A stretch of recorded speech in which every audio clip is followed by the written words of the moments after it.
అనగనగా ఒకరోజు పరమానందయ్య గారు తన 12 మంది శిష్యులకు లెక్కలు నేర్పుతున్నారు.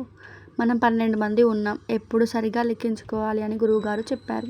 అంతలో శిష్యులు ఒక ప్రదేశానికి వెళ్ళి తమ సంఖ్య చెక్ చేసుకోవాలని నిర్ణయించుకున్నారు. మొదటి శిష్యుడు లెక్కపెట్టాడు.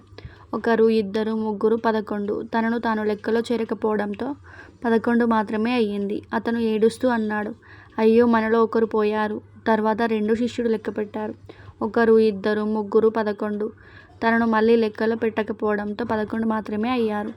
అంతా కలిసి గట్టిగా ఏడవసాగారు. మన శిష్యుల్లో ఒకరు కనిపించడం లేదు. మేము 12 కాదు 11 మంది మాత్రమే ఉన్నాం. అంతలో పరమానందయ్య గారు అక్కడికి వచ్చారు. ఆయన ఒకటిగా వారిని లెక్కపెట్టారు.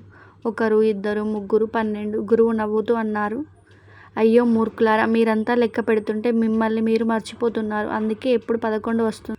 శిష్యులు తలలు పట్టుకొని సిగ్గుపడ్డారు. గురువు మాత్రం నవ్వుకుంటూ, ఇదే మీ బుద్ధి అని అన్నారు.